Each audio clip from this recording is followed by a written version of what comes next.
A Kelly Borges está na Epagre-Ciran para atualizar a previsão do tempo na Grande Floripa. Vamos ver como é que fica daqui para frente. Há uma expectativa de chuva, né?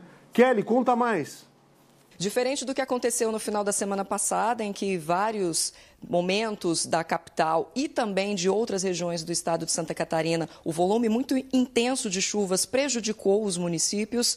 Nessa segunda-feira, pelo menos aqui em Florianópolis, as temperaturas se elevaram, começaram aí na casa dos 20 graus, com o sol já brilhando no céu, mas essa temperatura ela vai se elevar ao longo do dia e pode chegar até 26 graus, condição que não vai permanecer durante toda a semana. Para isso, eu vou conversar com a Gilsane, aqui da Epagre. Muitíssimo obrigada, a Ciran, fazendo esse trabalho de monitoramento e também fazendo essas prevenções junto com a Defesa Civil a respeito desses alertas. O que a gente pode indicar para essa semana? Vai mudar o tempo. Chuvas novamente devem acontecer. Muito boa tarde. Boa tarde a você, boa tarde a todos. Sim, então a gente tem um início de semana de trégua, ainda bem, pelo menos para aliviar um pouco a situação de regiões que estão numa situação bem crítica.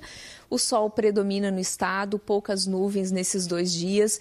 Tem a condição na terça-feira de começar a ter aquelas pancadas localizadas associadas a aquecimento, mas só que são bem localizadas, pode vir com algumas trovoadas, até algum temporal, mas muito localizado. Só que a gente já entra na preocupação e na tensão a partir da quarta-feira que vem, porque aí a gente vai ter entre quarta e quinta a formação de uma frente fria no sul do Brasil. E novamente temos condições de instabilidade de forma mais significativa para o estado, com uma condição de chuva mais abrangente, com totais mais elevados, retornando à condição do risco de temporais de novo, que podem vir com granizo, com ventania, com chuva forte associada e muita atividade elétrica, como a gente tem observado. Então, tem a condição para a formação de tempestade severa novamente no estado, aí, a partir, então, da quarta-feira. E aí, como a gente já teve muita chuva em outubro, muita chuva em novembro e a situação muito complicada, então, a gente fica com uma atenção totalmente especial para algumas regiões do estado, principalmente na parte do oeste e do Vale do Itajaí, que a gente sabe que são as áreas mais críticas de Santa Catarina. Em relação ao litoral de Santa Catarina, também deve sofrer e precisa de uma cautela um pouco maior? Não, o litoral está numa situação um pouco mais tranquila, vamos dizer assim, pode ter pontuais mais altos no período ali que nós estamos falando, principalmente quarta, quinta-feira, pode ter sim alguma chuva mais significativa ocorrendo em alguns pontos do litoral, mas é uma situação que se encontra um pouco mais tranquila em relação a algumas áreas do estado. Então, pode dar um alagamento temporário? Pode. Um deslizamento, porque tem chovido muito? Pode. Mas é uma coisa também que deve ocorrer de forma mais isolada. Parecido com a Grande Florianópolis. Parecido com o que a gente observou na Grande Florianópolis, ou até um pouco menos, vamos ver se os modelos vão manter esses totais de chuva que estão prevendo nesse momento, que hoje é só segunda-feira, então isso vai sendo ajustado durante a semana e a gente vai fazendo as notas em conjunto com a Defesa Civil para que não haja dúvidas com relação a totais de chuva, para que uma língua só seja falada no estado.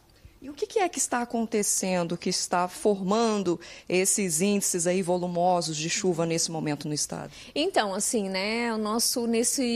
vamos dizer assim, a chuva que ocorreu em outubro, novembro, ela está associada ao fenômeno El Niño de forte intensidade. Então, já tinha essa previsão de que o nosso outubro, novembro fosse realmente muito complicado aqui em Santa Catarina e que tivesse totais de chuva bem mais elevados do que o normal e eventos extremos. Então, ocorreu exatamente como a previsão indicava, E o que acontece quando a gente tem um fenômeno El Niño? A gente fica com sistemas meteorológicos instáveis muito parados no sul do Brasil e associados entre eles, Então, a gente tem tido, agora nos últimos eventos de chuva que nós tivemos, a gente tem normalmente a influência do jato de baixos níveis, que traz muita umidade da região amazônica, do jato de altos níveis, que está nos altos níveis da atmosfera e que favorece uma convecção também mais acentuada, com grande desenvolvimento vertical, que são as nuvens de tempestade, as nuvens de temporal, e ele também favorece isso, e também a influência de frentes frias que estão estacionárias e que estão passando também, muito frequente pelo estado de Santa Catarina, pelo sul do Brasil. Essa condição toda favorece os totais de chuva mais elevados e favorece uma persistência da chuva, né? Muitas vezes aí com 2 dias de chuva persistente, com totais elevados e que acabam ocorrendo, acaba trazendo a condição de enchente, não tendo muito o que fazer, principalmente em áreas que a gente sabe aí que são mais vulneráveis para o estado. E a previsão é que isso se estenda durante toda a semana?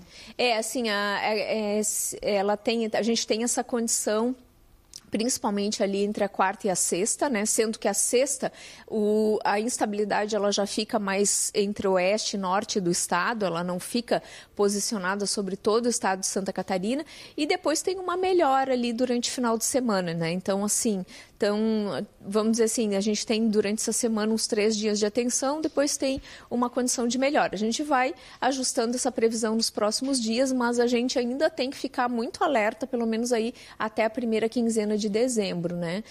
Depois pode ser que a gente comece a ter aquela chuva mais convectiva, mais localizada e que por vezes venha com temporal também, mas aí uma coisa mais localizada e não tão abrangente é o que a gente espera para o verão, porque no verão o El Niño ele não tem a mesma influência do que na primavera. Muitíssimo obrigada pelas informações. Eu volto com você no estúdio. Obrigado, Kelly.